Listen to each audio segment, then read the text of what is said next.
Hello friends, welcome back to GK business academy. तो हम लोग डिस्कस कर रहे थे UP triple S C VPO mains exams के प्रैक्टिस सेट का। तो उसी का ये नेक्स्ट प्रैक्टिस सेट होगा जो कि हम इसमें देखने वाले हैं। प्रैक्टिस सेट नंबर 21, ठीक है। आकलन सीरीज से माध्यम से देख रहे थे। ओवरऑल ये हमारा 21वां प्रैक्टिस सेट होगा। और अगर ऐसे देखेंगे तो 11वां प्रैक्टिस सेट चल रहा था जो कि ये अरिहंत बुक से लिया गया, ठीक है।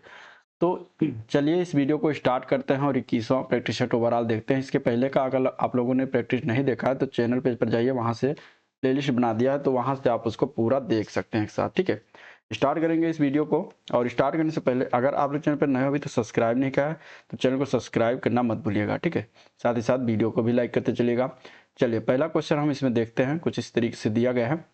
फुल प्रैक्टिस सेट करेंगे, टोटल 100 क्वेश्चन जो पूछे जाने हैं एग्जाम के अनुसार, तो उसी अनुसार हम इसमें देखने वाले।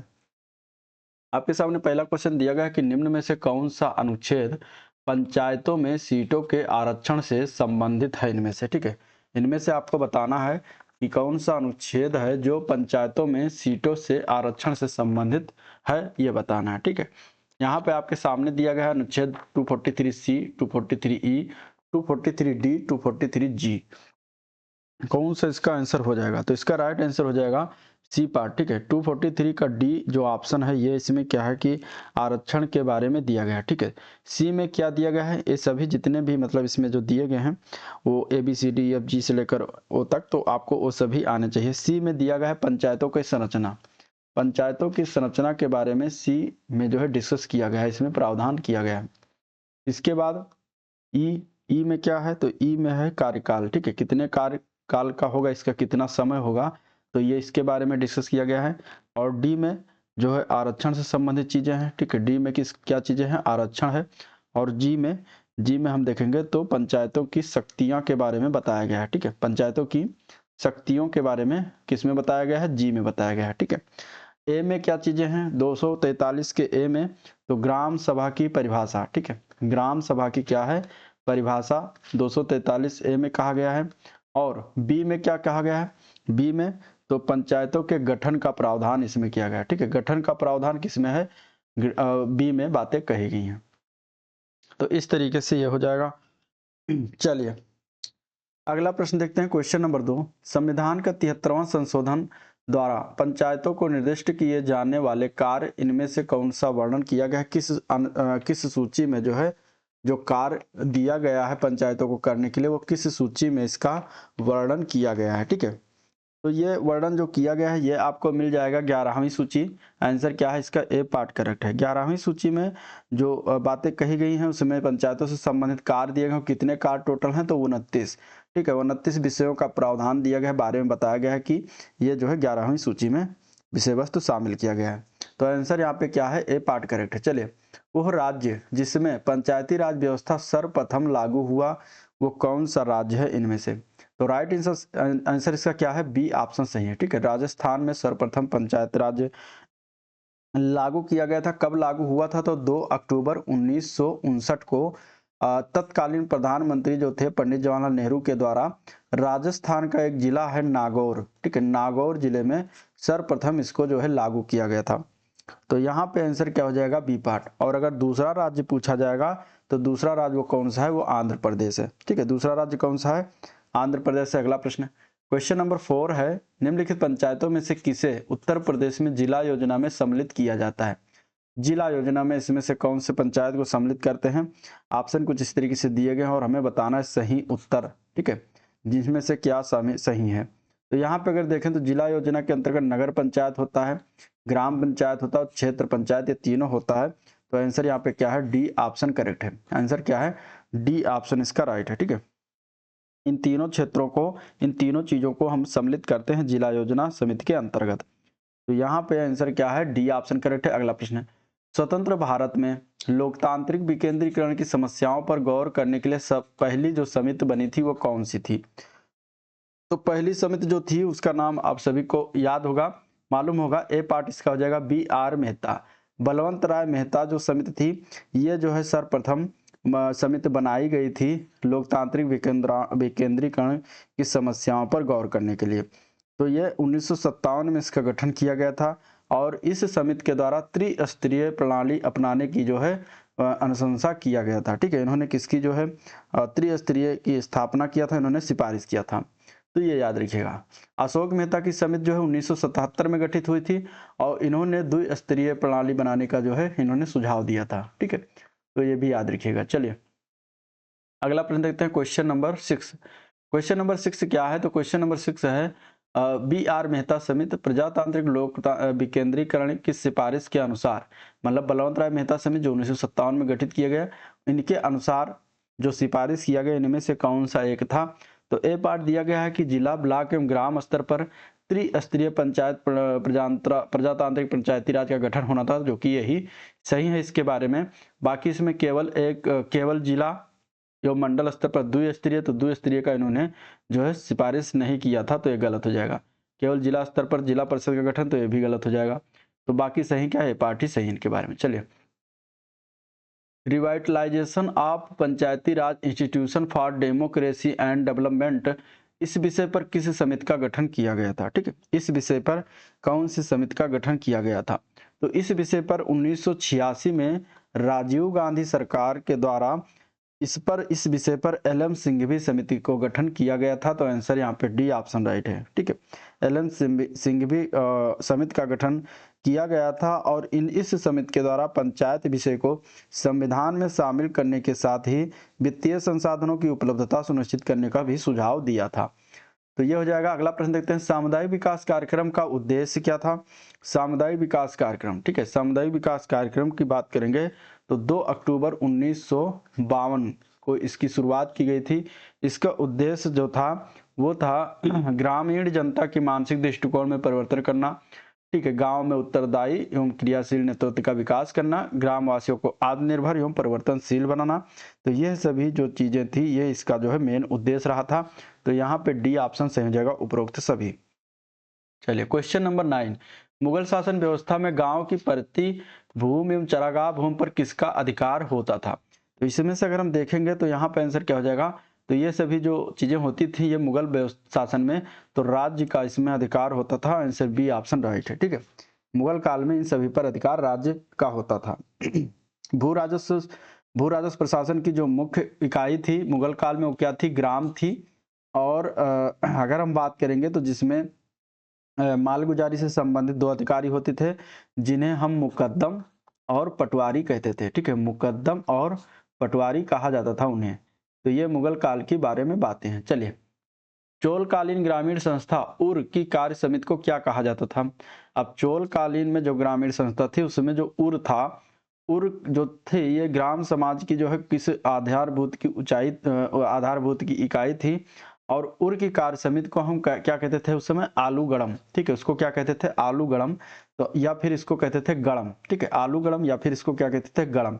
तो यहाँ पे आंसर क्या हो जाएगा, सी ऑप्शन हो जाएगा, दोनों पार्ट सही है। ठीक है, आंसर क्या हो जाएगा, सी ऑप्शन, दोनों पार्ट सही हो जाएगा।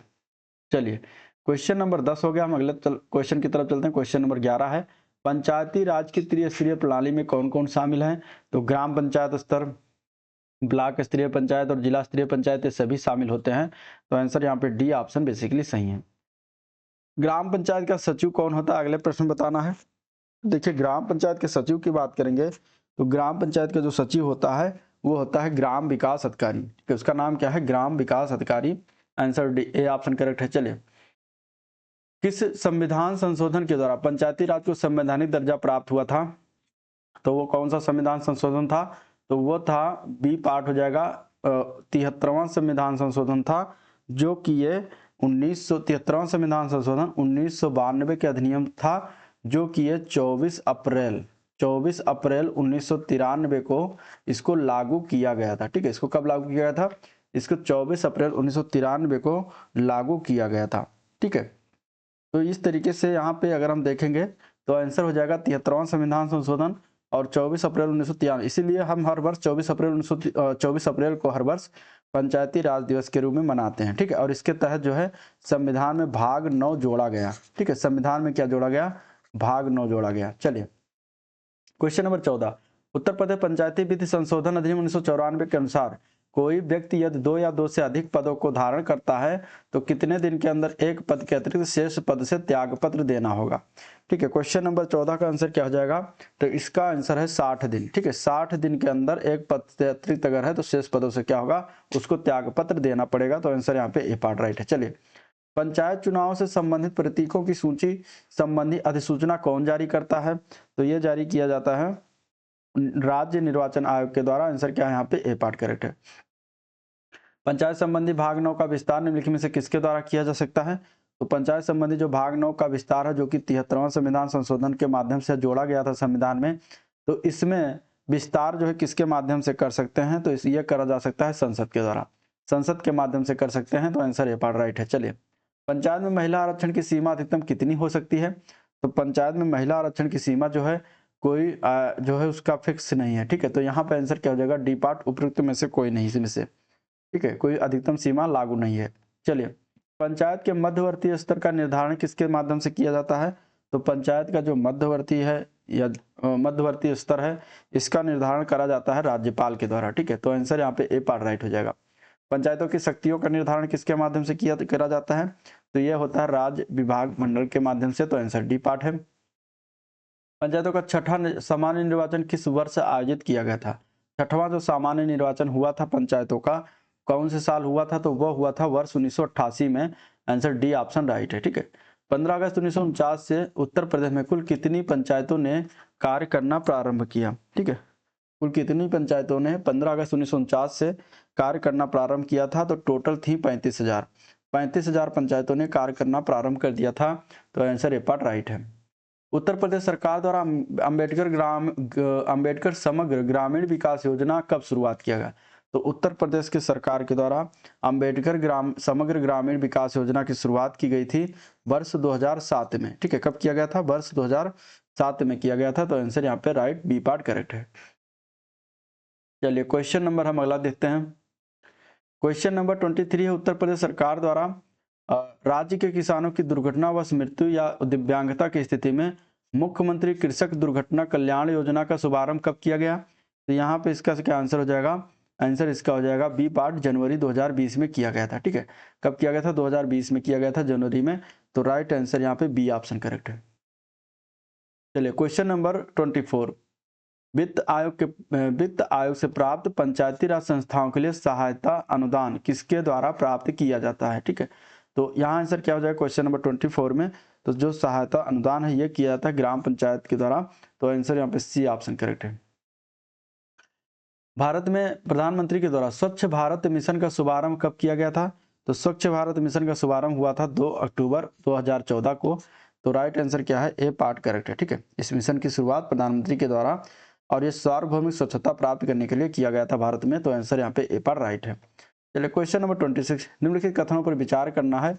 और पहला कथन है वित्त आयोग वित्तीय प्रशासन में पारदर्शिता सुनिश्चित करता है, और दूसरा कथन है वित्त आयोग अनुच्छेद 275 के अंतर्गत भारत की संचित निधि में से राज्यों के राजस्व में सहायता अनुदान मामले में सुझाव देता है। अब इन दोनों में से बताना है कि कौन सा कथन असत्य है, मतलब गलत है। इन दोनों कथनों में से बताना है कौन सा कथन गलत है। तो गलत वाला कथन जो पहला ऑप्शन दिया गया है ए पार्ट, ठीक है, पहला ऑप्शन जो दिया गया है ए पार्ट वो गलत है। वित्त आयोग वित्तीय प्रशासन में पारदर्शिता सुनिश्चित करता है, जो कि गलत है। बाकी दूसरा ऑप्शन जो है वित्त आयोग के अनुच्छेद 275 के अंतर्गत भारत की संचित निधि में से राज्यों के राजस्व में सहायता अनुदान मामला सुझाव देता है, तो सही है। तो आंसर यहाँ पे ए पार्ट हो जाएगा। ठीक है, आंसर क्या है, ए पार्ट हो जाएगा।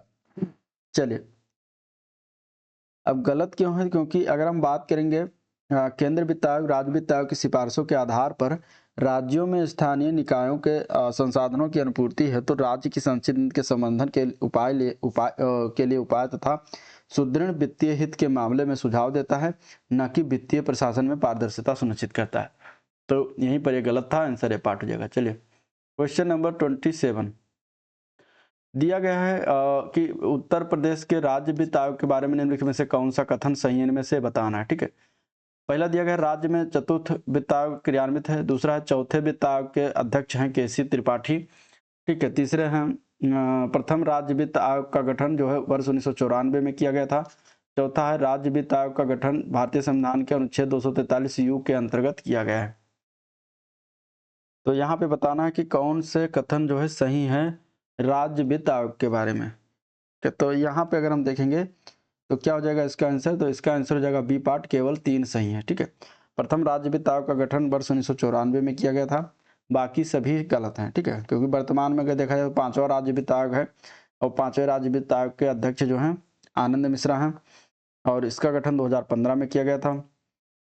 इस आयोग ने वर्ष 2018 में अपनी रिपोर्ट प्रस्तुत की थी तथा इसकी सिफारिशों को वर्ष 2020 से लागू किया गया था। ठीक है, और उत्तर प्रदेश का पहला राज्य वित्त आयोग का गठन किया गया था वर्ष 1994 में। चलिए क्वेश्चन नंबर 28, निम्नलिखित में से कौन सा शुल्क जो है ग्राम पंचायत के द्वारा लगाया जा सकता है इनमें से। ठीक है, इनमें से कौन सा शुल्क है जो ग्राम पंचायत के द्वारा लगाया जा सकता है, तो यहाँ पे क्या हो जाएगा इसका आंसर,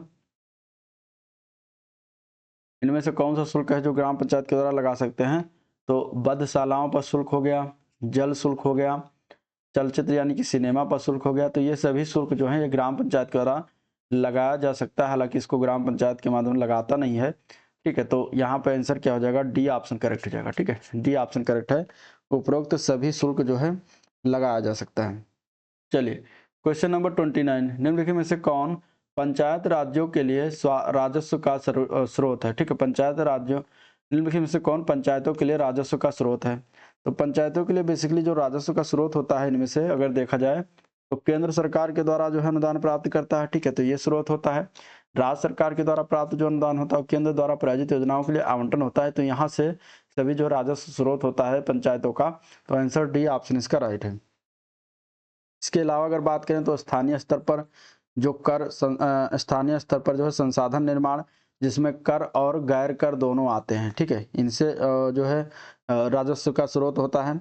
और राज्य सरकार से प्राप्त ऋण जो होती है, ठीक है, राज्य वित्त आयोग की अनुशंसा के आधार पर राज्य से प्राप्त ऋण अनुदान जो होता है, तो और केंद्र के द्वारा प्रायोजित योजना और अतिरिक्त जो केंद्रीय मदद के नाम पर जो है कार्यक्रम होते हैं, केंद्रित होते हैं, आवंटन होता है, तो उससे जो है प्राप्त होता है। तो आंसर यहाँ पे डी ऑप्शन इसका राइट है। चलिए क्वेश्चन नंबर 30, रजिस्ट्रार अपने कार्य की क्षेत्र की सूचना किसे भेजता है, तो रजिस्ट्रार अपने कार्य क्षेत्र में होने वाले किसी परिवर्तनात् की सूचना जो है वो मुख्य रजिस्ट्रार को भेजेगा तथा दिशा निर्देश प्राप्त करता है। तो आंसर क्या हो जाएगा, ए पार्ट हो जाएगा मुख्य रजिस्ट्रार। अगला प्रश्न देखते हैं, जन्म मृत्यु रजिस्ट्रीकरण अधिनियम 1969 के अनुसार किस धारा के अंतर्गत रजिस्ट्रार जन्म मृत्यु पंजीकरण करता है। ठीक है, तो कौन सी धारा के अंतर्गत जन्म मृत्यु पंजीकरण होता है, तो ये होता है धारा 12 के अंतर्गत।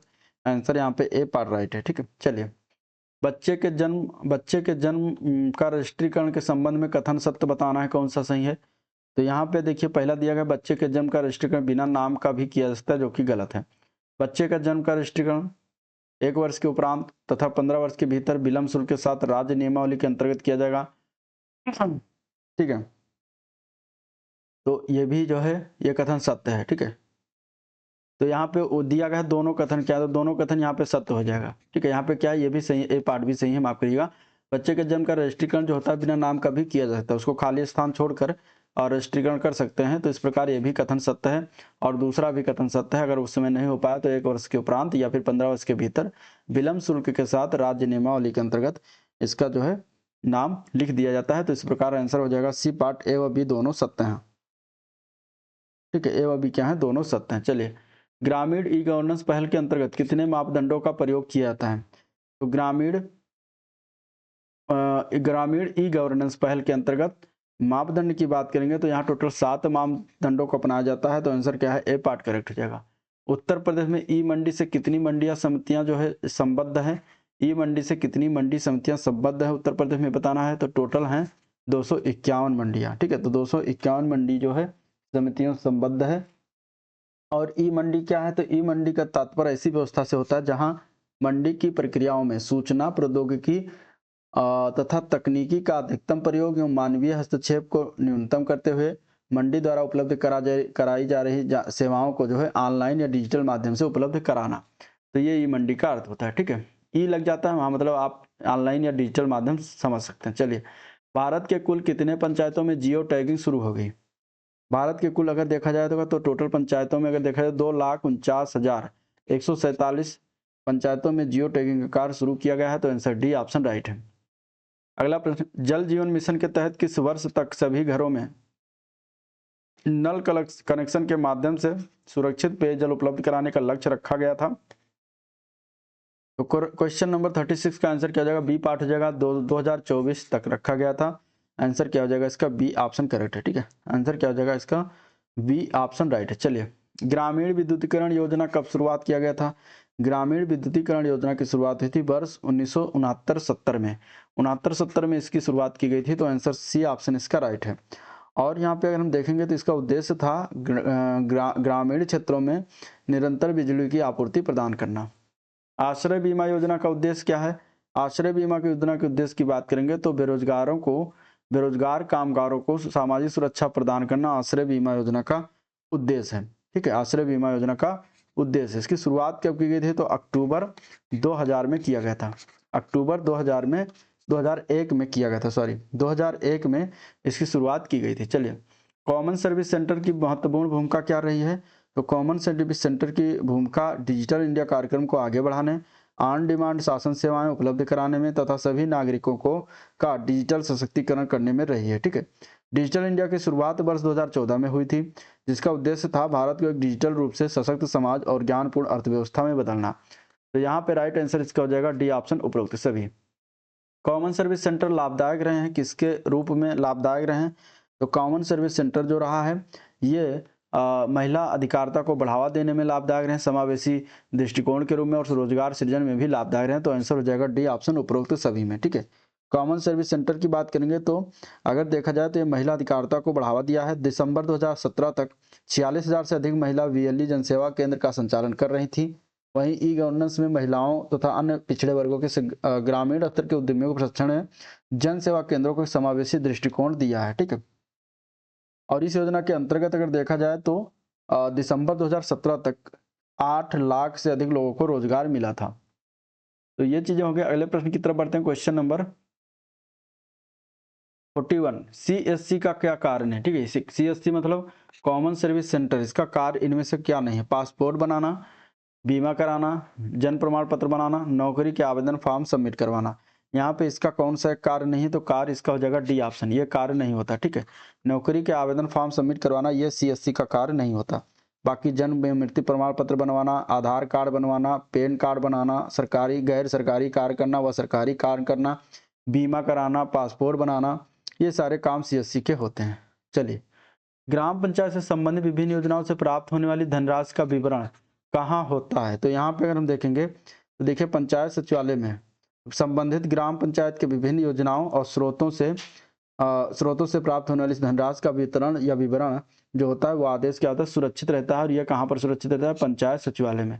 तो आंसर यहाँ पे हो जाएगा ए ऑप्शन। चलिए, मनरेगा के तहत किए जा रहे कार्यों का लेखा जोखा व मनरेगा कार्य करने वाले लोगों की मजदूरी संबंधित विवरण व्यवस्थित रूप में कौन रखता है इनमें से। ठीक है, तो 43 के आंसर की बात करेंगे तो इसका आंसर हो जाएगा डी ऑप्शन, ग्राम पंचायत सहायक रखता है। कौन रखता है, ग्राम पंचायत सहायक रखता है। आंसर क्या है, डी ऑप्शन करेक्ट है। ठीक है, चलिए अगला प्रश्न है, राष्ट्रीय ग्रामीण विकास और पंचायती राज संस्थान का मुख्यालय जो है कहाँ पर स्थित है। राष्ट्रीय ग्रामीण विकास और पंचायती राज संस्थान का मुख्यालय कहाँ पर स्थित है। ठीक है, पंचायती राज संस्थान का मुख्यालय जो है कहाँ पर स्थित है। तो यहाँ पे अगर हम देखेंगे तो इसका राइट आंसर क्या है, तो आंसर हो जाएगा डी ऑप्शन। ठीक है, हैदराबाद में स्थित है। कहाँ पर स्थित है, हैदराबाद में स्थित है। आंसर डी ऑप्शन हो जाएगा। ठीक है, इसका कहाँ पर पड़ता है, हैदराबाद में। चलिए, क्वेश्चन नंबर 45, पंचायत कर निर्धारण के खिलाफ अपील याचिका पर कार्यवाही कितने दिनों में शुरू की जाएगी। पंचायत कर निर्धारण के खिलाफ अपील जो होती है उस पर याचिका पर कार्यवाही कितने दिनों में शुरुआत किया जाता है। तो ये शुरुआत किया जाएगा 30 दिन, मतलब कि 1 महीना के पास जो है इसको शुरू किया जाएगा। आंसर यहाँ पे बी ऑप्शन करेक्ट है। चलिए, क्वेश्चन नंबर 46 है, गांव में लघु उद्योग लगाने के लिए अनापत्ति प्रमाण पत्र ग्राम पंचायत द्वारा कितने समय में दे दिया जाना चाहिए।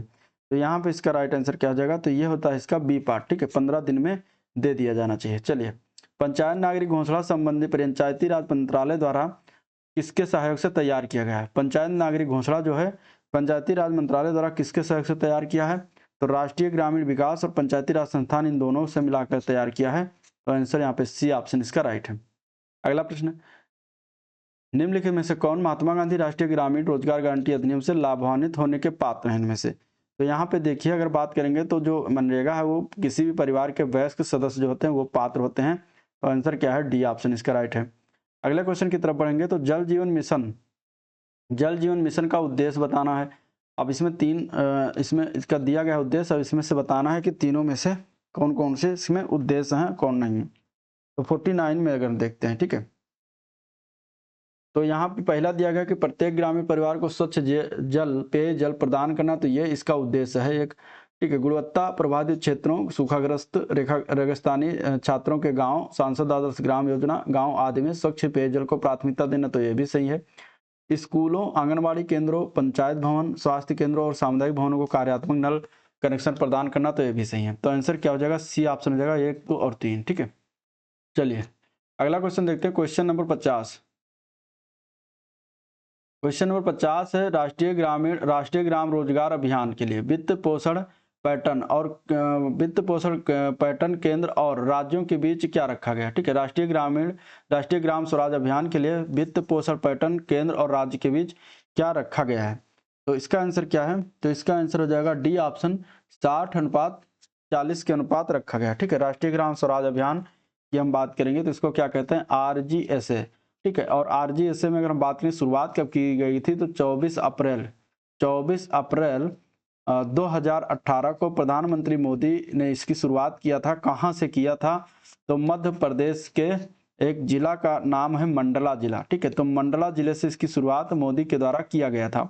ठीक है, और इसमें अगर हम बात करेंगे तो वित्तीय सहायता जो दिया जाता है 60:40 की दिया जाता है, और कोई स्पेशल राज्य है, श्रेणी मतलब विशेष राज्य है, तो वहाँ पे 90:10 का रेशियो हो जाता है। ठीक है, तो विशेष राज्य होगा तो 90:10 हो जाएगा, ऐसे नॉर्मली 60:40 हो जाएगा। चलिए, उत्तर प्रदेश सरकार द्वारा किसान मित्र योजना कब शुरुआत किया गया? किसान मित्र योजना की शुरुआत कब की गई थी? तो इसकी शुरुआत हुई थी 18 जून 2001 को। कब किया गया था? 18 जून 2001 को इसकी शुरुआत किया गया था।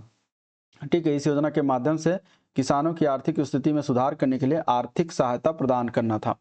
चलिए, प्रधानमंत्री स्वामित्व योजना कब से पूरे देश में लागू किया गया? देखिए, प्रधानमंत्री स्वामित्व योजना की बात करेंगे तो यहाँ पे अगर आंसर की बात करेंगे तो ये लागू किया गया 24 अप्रैल 2021 में। ठीक है, और ये अगर हम बात करें स्वामित्व की तो ये गाँव में सर्वेक्षण और ग्रामीण क्षेत्रों में उन्नत प्रौद्योगिकी से मानचित्रण इसका है, जो कि ये पंचायती राज मंत्रालय की एक महत्वाकांक्षी योजना है, जिसको 24 अप्रैल 2021 से लागू कर दिया गया है। मध्याह्न भोजन योजना मतलब मिड डे मील स्कीम जो है किस वर्ष प्रारंभ किया गया था? तो इसके प्रारंभ किया गया था वर्ष 1995 में। आंसर राइट हो जाएगा इसका बी ऑप्शन। ठीक है, चलिए अगला प्रश्न देखते हैं। जवाहर ग्राम समृद्धि योजना की शुरुआत कब की गई थी? तो जवाहर ग्राम समृद्धि योजना की शुरुआत हुई थी जो है सी पार्ट हो जाएगा वर्ष 1999 में। कब शुरुआत किया गया था? वर्ष 1999 में इसकी शुरुआत की गई थी। तो आंसर क्या हो जाएगा? सी ऑप्शन राइट हो जाएगा। ठीक है, कब लॉन्च किया गया था? तो 1 अप्रैल 1999 को इसको लॉन्च किया गया था। चलिए, अटल भूजल योजना कब शुरुआत किया गया था? पुरानी योजना है। अटल भूजल योजना की बात करेंगे तो क्वेश्चन नंबर 55 का आंसर हो जाएगा बी ऑप्शन। अप्रैल 2020 में इसकी शुरुआत की गई थी। 1 अप्रैल 2020 को इसकी शुरुआत किया गया था, अटल भूजल योजना। ठीक है, जल प्रबंधन से संबंधित योजना है। चलिए, कुटीर ज्योति कार्यक्रम किस वर्ष प्रारंभ किया गया था? पुरानी योजना, यह प्रारंभ किया गया था वर्ष 1988-89 में। आंसर डी ऑप्शन करेक्ट हो जाएगा। ठीक है, चलिए, राष्ट्रीय ग्राम स्वराज अभियान योजना को पहली बार किस अवधि के लिए मंजूरी दिया गया था? तो इसको दिया गया था 2018-19 से लेकर 2021-22 तक के लिए इसको जो है मंजूरी प्रदान किया गया था। तो आंसर यहाँ पे ए पार्ट राइट है। ग्राम पंचायतों को कुशल बनाने के लिए योजनाएं जो चलाई जा रही हैं इनमें से कौन कौन सी हैं? तो इसका आंसर क्या हो जाएगा? इसका आंसर है सी पार्ट। ठीक है, स्मार्ट ग्राम चलाया जा रहा है, स्मार्ट पंचायत चलाया जा रहा है। तो आंसर क्या हो जाएगा? इसका सी ऑप्शन करेक्ट हो जाएगा। चलिए, प्रधानमंत्री आदर्श ग्राम योजना कब शुरुआत, इसकी घोषणा कब की गई?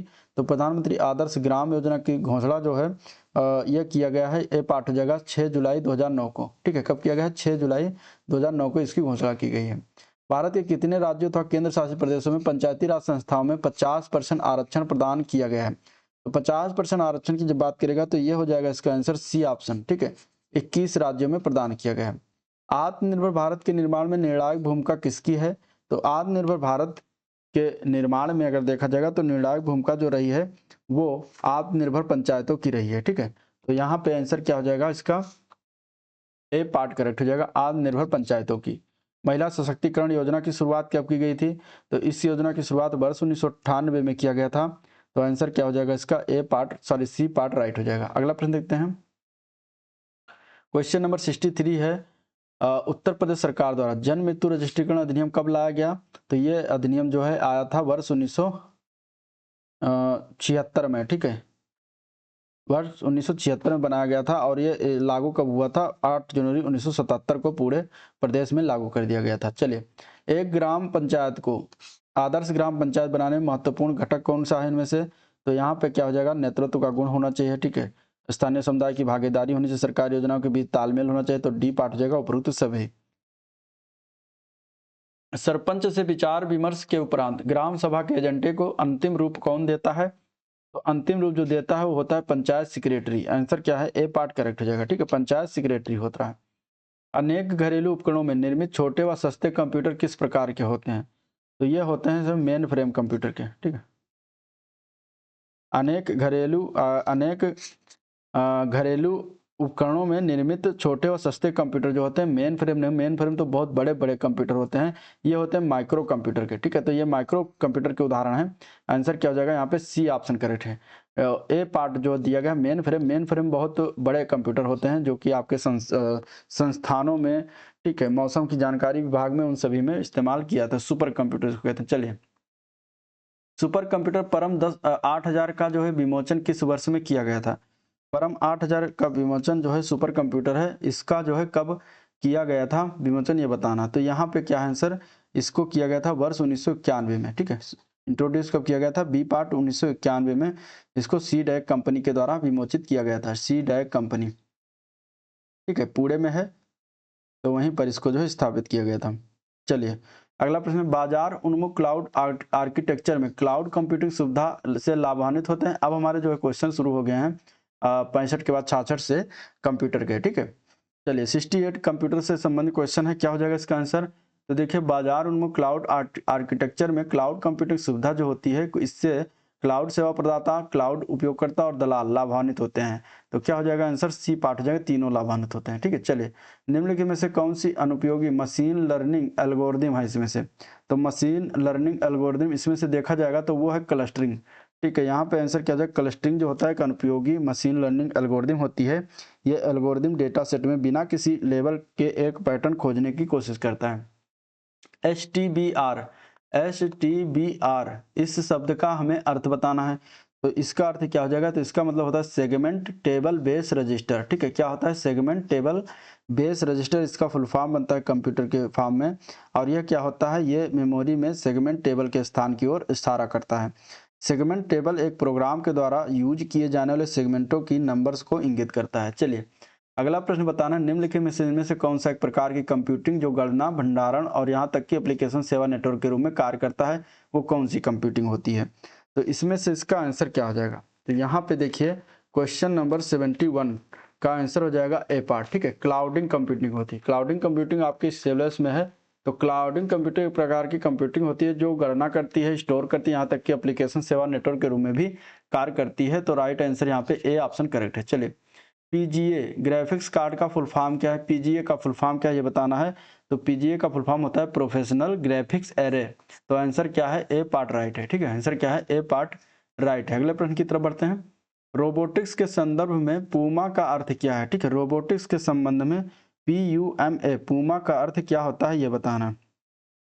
तो पूमा का फुल फॉर्म होता है programmable universal machine for assembly, ठीक है। इसका फुल फॉर्म क्या होता है? Programmable universal machines for assembly, इसका फुल फॉर्म होता है, जो कि सी पार्ट में दिया गया है। तो सी पार्ट इसका राइट हो जाएगा। अगला प्रश्न, आप 10 पेजों के एक सेट के केवल पेज 2, पेज 3 को प्रिंट करने के लिए आगे कैसे बढ़ेंगे? मतलब कोई 10 पेज का एक सेट है जिसमें हम सिर्फ पेज 2 और पेज 3 प्रिंट करना है, तो आप क्या करेंगे उसके लिए? तो उसके लिए हम करते हैं पेज विथ रेंज 2 से 3 लिख देते हैं, ठीक है, उसमें, और इसके बाद प्रिंट ऑप्शन कर लेंगे। तो इस प्रकार आंसर हो जाएगा ये पार्ट, ठीक है। चलिए, MS एक्सेल 2016 में ओपन डायलॉग्स बॉक्स खोलने के लिए शॉर्टकट की क्या है? तो MS एक्सेल 2016 में अगर हम ओपन डायलॉग्स बॉक्स खोलेंगे तो उसके लिए हम शॉर्टकट की प्रेस करेंगे control plus function 12, control plus function 12 button को हम क्लिक करेंगे, प्रेस करेंगे। चलिए, निम्नलिखित में से कौन सी MS वर्ड की अंतर्निहित सुविधा इनमें से नहीं है? तो इसमें से MS वर्ड की जो सुविधा कौन सी नहीं, तो देखिए ए पार्ट जो दिया गया है लाइव स्ट्रीम। लाइव स्ट्रीम जो होता है वो MS वर्ड की सुविधा नहीं, लाइव स्ट्रीम के माध्यम से इंटरनेट से डेटा को सीधे यूजर्स के कंप्यूटर या फ़ोन स्क्रीन पर जो है डाउनलोड करने की आवश्यकता के बिना संचारित करने की विधि होती है। तो यहाँ पे राइट आंसर ए पार्ट हो जाएगा। ठीक है, चलिए MS ऑफिस 2010 की एक्सेल वर्कबुक में डिफ़ॉल्ट तौर पर कितनी वर्कशीट शामिल होती है? तो एक्सेल वर्क में अगर देखा जाए डिफ़ॉल्ट रूप से जो है 3 वर्कशीट शामिल होती है। तो आंसर हो जाएगा इसका सी ऑप्शन करेक्ट। अगला प्रश्न है तात्कालिक संदेश भेजना क्या कहलाता है, किसका उदाहरण है? तात्कालिक मतलब तुरंत संदेश भेजना, उसको हम कहते हैं हैंग आउट। हैंग आउट कहेंगे, आंसर इसका हो जाएगा ए पार्ट करेक्ट। ठीक है, हैंग आउट जो है उदाहरण निम्नलिखित में से कौन सा एक इंटरनेट ब्राउजर नहीं? इनमें से इंटरनेट ब्राउजर की बात करेंगे तो देखिए पांडा होता है, ठीक है, फायरफॉक्स भी है, क्रोम भी है। सफारी जो है इंटरनेट ब्राउजर नहीं है, सफारी जो है इंटरनेट ब्राउजर नहीं है, सॉरी माफ करिएगा, यहाँ पे सफारी नहीं होगा, यहाँ पे आपका आंसर हो जाएगा ए पार्ट। ठीक है, पांडा जो है वो इंटरनेट ब्राउजर नहीं है, बाकी सफारी, क्रोम, फायरफॉक्स ये सभी जो है आपके क्या हैं, इंटरनेट ब्राउजर हैं। तो आंसर यहाँ पे ए पार्ट है। चलिए इनमें से कौन सा ऑपरेटिंग सिस्टम नहीं? डॉस, ओरेकल, लिनक्स और विंडोज। ऑपरेटिंग सिस्टम इनमें से अगर देखा जाएगा तो देखिए डॉस, विंडोज और लाइनक्स ये तीनों जो दिए गए हैं, और यूनिक्स भी साथ साथ में ये लोकप्रिय ऑपरेटिंग सिस्टम है, जबकि ओरेकल जो है एक डेटाबेस पर आधारित एक सॉफ्टवेयर होता है ओरेकल। ठीक है, तो आंसर क्या है? बी ऑप्शन राइट है। चलिए अब क्वेश्चन हम देखेंगे यूपी स्पेशल के 20 क्वेश्चन, इसके बाद हम वीडियो को करते हैं एंड। तो चलिए उत्तर प्रदेश के किस जिले की ग्राम पंचायत पटवारी में भारत के पहले अमृत सरोवर का उद्घाटन किया गया था? ठीक है, तो देखिए अगर हम बात करेंगे उत्तर प्रदेश के, तो देखो उत्तर प्रदेश का रामपुर जिला था, जहां पर इसका जो है ग्राम पंचायत है पटवाई। ठीक है, रामपुर जिले का ग्राम पंचायत है पटवाई, जहां पर मई 2022 में जो है भारत का पहला अमृत सरोवर का शुभारंभ किया गया था। ठीक है, तो आंसर क्या है? बी पार्ट करेक्ट है, रामपुर। अब इस जिले के 75 तालाबों का चयन अमृत सरोवर के रूप में विकसित करने के लिए किया गया है। तो पटवाई जो ग्राम पंचायत है कहाँ पड़ता है? रामपुर का एक जिला ग्राम पंचायत है। ठीक है, चलिए उत्तर प्रदेश में जनसंख्या का सर्वाधिक घनत्व किस जिले में पाया जाता है? तो देखिए जनगणना 2011 के अनुसार जब देखेंगे तो सर्वाधिक जनसंख्या घनत्व जो है वो गाजियाबाद में है। ठीक है, गाजियाबाद में सबसे ज्यादा जनघनत्व है, 3,971 व्यक्ति प्रति वर्ग किलोमीटर में निवास करते हैं। इसके बाद आता है वाराणसी का नंबर, दूसरे नंबर पर। वाराणसी में अगर हम बात करेंगे तो वाराणसी में 2,395 व्यक्ति प्रति वर्ग किलोमीटर निवास करते हैं। तो आंसर क्या है? सी ऑप्शन करेक्ट है। अगला प्रश्न, वर्तमान में उत्तर प्रदेश राज्यसभा सीटों की संख्या कितनी है? राज्यसभा सीटों की संख्या की बात करेगा तो यहाँ पे आंसर हो जाएगा बी ऑप्शन, 31 है। कितना है? 31। और लोकसभा सीटों की संख्या 80 है, तो याद रखिएगा। चलिए उत्तर प्रदेश में मिड डे मील कार्यक्रम की शुरुआत कब किया गया? उत्तर प्रदेश में मिड डे मील की कार्यक्रम शुरुआत वर्ष 1995 में किया गया था। आंसर सी ऑप्शन इसका राइट हो जाएगा। ठीक है, 15 अगस्त 1995 को जो है ये कार्यक्रम की शुरुआत किया गया था। और सर्वप्रथम ये जो है तत्कालीन मुख्यमंत्री थे के कामराज, कहाँ के? तमिलनाडु के। तो वहां पर जो है ये सर्वप्रथम लाया गया था ये कार्यक्रम। चलिए उत्तर प्रदेश में मूल वर्धित कर यानी जिसको हम बैट कहते हैं, ये कब से लागू हुआ ये बताना है। तो बैट की अगर हम बात करेंगे तो 1 जनवरी 2008 से उत्तर प्रदेश में लागू हुआ है। आंसर इसका क्या हो जाएगा? बी ऑप्शन राइट है। चलिए अगले प्रश्न की तरफ बढ़ते हैं। उत्तर प्रदेश कृषि अनुसंधान परिषद निम्नलिखित में से किस स्थान पर अवस्थित है? कृषि अनुसंधान परिषद यानी कि UPCAR जिसको शॉर्ट फॉर्म में कहते हैं, तो ये कहाँ पर स्थित है? तो ये लखनऊ में, उत्तर प्रदेश की राजधानी लखनऊ में स्थित है। ये याद रखिएगा, लखनऊ इसका राइट आंसर हो जाएगा। ठीक है, इसकी स्थापना कब की गई थी? उत्तर प्रदेश कृषि अनुसंधान परिषद की स्थापना तो जुलाई 1989 में इसकी स्थापना किया गया था। ठीक है, इसकी स्थापना कब की गई थी? जुलाई 1989 में किया गया था। निम्नलिखित में से कौन सी अनुसूचित जाति बिजनौर जिले में निवास करती है? तो यहाँ पे आंसर क्या है? सी ऑप्शन हो जाएगा, माहीगीर जात। माहीगीर जनजाति जो है ये बिजनौर जिले का नजीमाबाद क्षेत्र है, वहां पर ये अधिकतर निवास करती हैं। और ये जो होती है मछुआरा प्रजाति के, मछुआरा जनजाति है। ठीक है, मछुआरा जनजाति हैं। ठीक है, ये मछली आखेट के अतिरिक्त जो है माहीगीर जो है मजदूरी करते हैं, रिक्शा चलाने जैसे कार्य भी करते हैं, और ये इस्लाम धर्म को मानते हैं। उत्तर प्रदेश महिलाओं से संबंधित पहली पत्रिका 1874 में प्रकाशित करने का भी श्रेय जाता है, जिसके संपादक भारतेंदु हरिश्चंद्र थे। उस पत्रिका का नाम हमें बताना है। तो उस पत्रिका का नाम है बाल बोधनी, क्या नाम है? बाल बोधनी नाम था, जिसका 1874 में सर्वप्रथम प्रकाशित किया गया था। ठीक है, तो ये आंसर हो जाएगा। नेक्स्ट क्वेश्चन, निम्नलिखित स्थानों में से कहाँ शाकुंभरी देवी मेले का उद्घाटन जो है किया गया था? ठीक है, शाकुंभरी देवी मेले का आयोजन कहाँ पर किया जाता है? तो ये होता है जो है सहारनपुर जिले में। आंसर डी ऑप्शन इसका राइट है, सहारनपुर जिला। ठीक है, सहारनपुर जिला हो जाएगा। अगला प्रश्न, उत्तर प्रदेश को पहले संयुक्त प्रांत के रूप में जाना जाता था, इसे किस वर्ष उत्तर प्रदेश नाम दिया गया था? तो इसे अगर हम बात करेंगे तो ये नाम बदला गया था वर्ष 1950 में, तब से उत्तर प्रदेश नाम दिया गया है, और मतलब अभी तक वही है 24 जनवरी को। और 24 जनवरी को इसीलिए हम उत्तर प्रदेश दिवस हर वर्ष मनाते हैं। कब से मना रहे हैं? तो 2018 से शुरुआत हुआ है दिवस मनाना। चलिए, काकोरी षड्यंत्र केस में प्रधान आरोपी पंडित राम प्रसाद बिस्मिल को उत्तर प्रदेश के किस शहर में फांसी दिया गया था?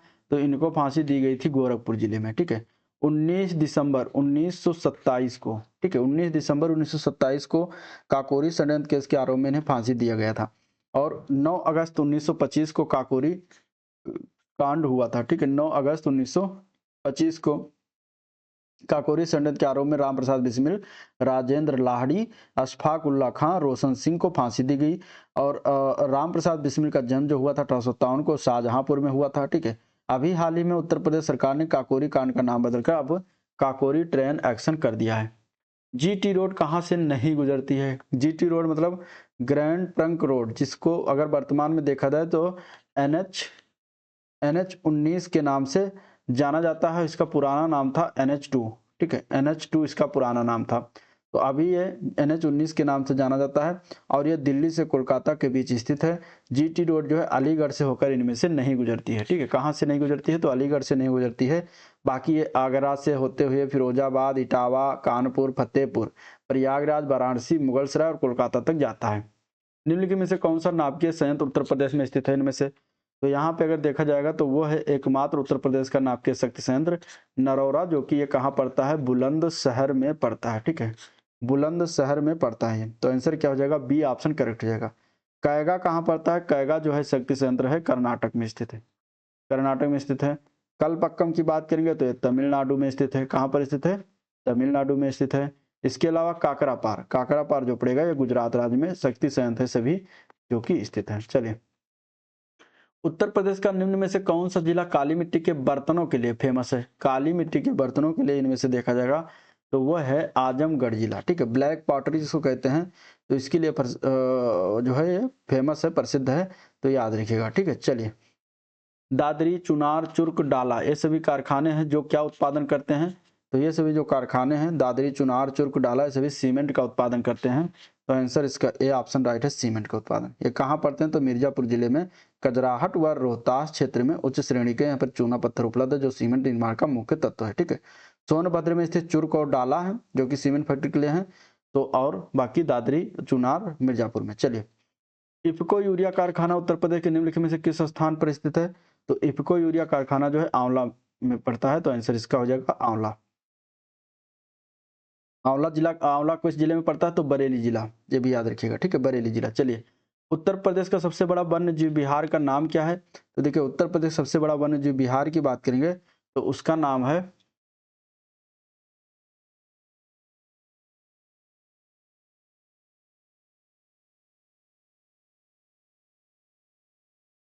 तो वो हो जाएगा हस्तिनापुर वन्य जीव विहार। क्या हो जाएगा? हस्तिनापुर वन्य जीव विहार। तो यहाँ पे बी ऑप्शन इसका राइट है। उत्तर प्रदेश में नींबू प्रधानता कहाँ उगाया जाता है? तो नींबू की जब बात करेंगे तो 98 का आंसर क्या है इसका? ए पार्ट हो जाएगा, सहारनपुर और मेरठ जिले में उगाया जाता है। अगला क्वेश्चन है, निम्नलिखित कंद फलों में से सबसे गरीबी मित्र किसे कहा जाता है? ठीक है, गरीबी मित्र इनमें से किस फल को कहा जाता है? तो वो है शकरकंद। शकरकंद को कहा जाता है किसे? गरीब का मित्र। तो शकरकंद को गरीब का मित्र कहा जाता है। ठीक है, सॉरी, शकरकंद नहीं होगा यहाँ पे, माफ करिए, आलू होगा। ठीक है, आलू को क्या कहते हैं? गरीब का मित्र कहते हैं। आलू को क्या कहते हैं? गरीब का मित्र कहा जाता है। ठीक है, क्योंकि यह एक सस्ती फसल होती है। यह फसल मूल रूप से दक्षिण अमेरिका की है, और यह जो है आलू की फसल को जो है किस रोग से ज्यादा नुकसान होता है? तो वो होता है झुलसा रोग लगता है। ठीक है, तो यहाँ पे आंसर हो जाएगा डी ऑप्शन। चलिए, उत्तर प्रदेश में उगाई गई निम्नलिखित में से फसलों में से किसकी अवध जो है इनमें से सबसे किसकी अवधि इनमें से न्यूनतम सबकी होती है, मतलब कम सबसे अवधि किसकी होती है जो कम समय में तैयार हो जाती है। तो इनमें से वो फसल कौन सी है, तो मूंग है। मूंग फसल जो होती है ये लगभग 60 दिन, मतलब कि 2 महीने में ये तैयार हो जाती है। और मसूर और चना 90 दिन लगते हैं, अरहर को तैयार होने में 260 दिन लगते हैं। तो इस प्रकार यहाँ सबसे कम जो अवधि है वो किसकी है, मूंग की है। ठीक है, तो ये था पूरे टोटल 100 क्वेश्चन। ठीक है, तो ओवरऑल ये था वीडियो जिसको हम लोगों ने देखा, डिस्कस किया। अगर वीडियो पसंद आया तो लाइक करिए वीडियो को, और चैनल को सब्सक्राइब नहीं किया तो सब्सक्राइब कीजिएगा। ठीक है, और आज का वीडियो यहाँ पर एंड करते हैं, मिलते हैं इसके नेक्स्ट वीडियो में, तब तक के लिए थैंक यू।